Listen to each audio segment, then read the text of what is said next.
Bom dia, irmãos e irmãs em Cristo. Que nosso Senhor Jesus Cristo abençoe a todos neste dia de hoje. Assim, nos encontramos novamente, unidos pelo amor e pela fé em nosso Senhor Jesus.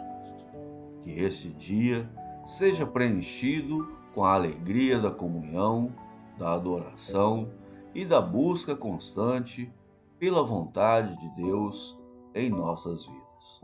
Em nome do Pai, do Filho e do Espírito Santo. Amém. Nossa reflexão de hoje: como podemos religar o nosso relacionamento com Deus? O pecado é, antes de mais nada, uma ofensa a Deus, uma ruptura da comunhão com Ele. Ao mesmo tempo, é um atentado contra a comunhão com a Igreja. É por isso que a conversão traz consigo, ao mesmo tempo, o perdão de Deus e a reconciliação com a Igreja, o que é expresso e realizado liturgicamente pelo sacramento da penitência e reconciliação. Confessar-se, segundo a Igreja, é fazer uma revisão dos pecados da sua vida passada, reconhecer o erro, fazer o propósito de não voltar a cometê-los e mudar de vida. Por outro lado, os atos do homem que se converte sob a ação do Espírito Santo, a saber, a contrição, a confissão e a satisfação. Por outro, a ação de Deus pela intervenção da Igreja. A Igreja que, por meio do bispo e seus presbíteros, concede, em nome de Jesus Cristo, o perdão dos pecados e fixa o modo da satisfação. Também reza pelo pecador e faz penitência com ele. Assim, o pecador é curado e restabelecido na comunhão eclesial. Reflita sobre os elementos que nos aproximam de Deus.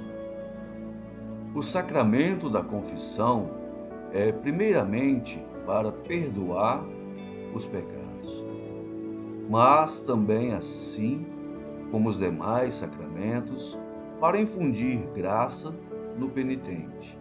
E é nessa graça que tem a cura. Nos fortalece na luta contra os pecados. Mas você pode pensar: peraí, eu me confesso regularmente há mais de 40 anos e ainda cometo os mesmos pecados. Então, cadê a cura? No decorrer deste vídeo e dos próximos, vamos procurar dar o pulo do gato, a chave para acessar essa graça.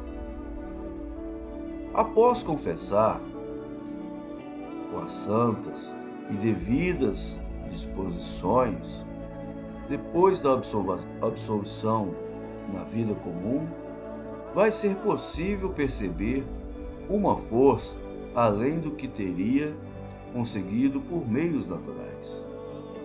Como se fosse uma vacina, uma proteção sobrenatural contra a fraqueza do pecado. O seu propósito fica suavemente mais firme. Teremos entrado em estado de graça. Os elementos da confissão. Primeiro, exame de consciência. Trata-se do ato de lembrar-se de todos os pecados que cometeu desde a última confissão. Se foi há muito tempo, pode levar alguns dias. Com o hábito cotidiano da confissão, esse momento torna-se mais simples. O que se tem que procurar não é o que está afligindo a consciência, mas aquilo que vai contra a lei de Deus, a lei natural objetivamente. Esse é o primeiro pulo do gato. Não analisar a vida moral de acordo com os sentimentos de sua culpa apenas, esse sentimento é enganoso, pois, às vezes, culpamo-nos de coisas das quais não temos culpa e deixamos de nos culpar pelo que há de fato. O exame de consciência nos ajuda no autoconhecimento. Aprendemos a não ser subjetivos. Precisamos julgar os erros de acordo com a regra externa que não está sujeita às alterações. Por isso, o exame de consciência tem de ser feito de acordo com a moral cristã. Vale a pena, no ato do exame de consciência, escrever o pecado em um papel, para não se esquecer na hora da confissão. Arrependimento. Reconhecer que realmente estava errado e detestar os atos que fez, pelo menos do ponto de vista racional. Esse é o segundo pulo do gato. No exame de consciência, nós nos lembramos do pecado cometido. No arrependimento, reconhecemos o erro cometido e que rompemos nosso relacionamento com Deus.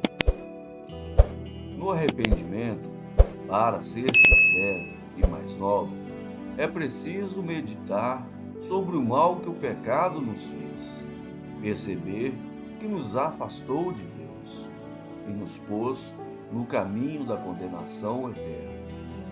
Se não houver o arrependimento sincero e a confissão sacramental, ao morrermos, podemos ir para o inferno. Propósito. Aqui está a chave para uma boa confissão. O propósito deve ser definitivo e universal, de não tornar a cometer nenhum dos pecados graves cometidos, no sentido de serem todos os pecados graves. Não pode faltar nenhum, e não pode ser um propósito de ir largando aos poucos o pecado. É preciso ser radical e de uma vez por todas. Caso contrário, a confissão não será válida e não recebemos a graça da cura e a ajuda contra o pecado. Novo homem após a confissão. Parece ser um despropósito, mas não é. À medida que se nutrem essas decisões, ao sair da confissão, no intuito de sermos fiéis ao propósito feito diante de Deus, passamos a estar atentos à nossa vida para, de fato, não mais cometermos o pecado mortal, unidos com a ajuda sobrenatural sacramental. Será evidente que, em poucas semanas, os pecados graves vão desaparecendo da nossa vida.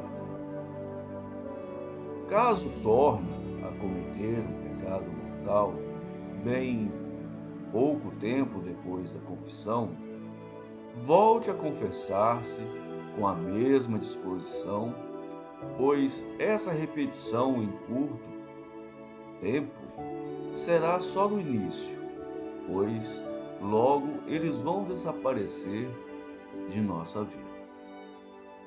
Essa firme decisão deve ser sobre todos os pecados graves.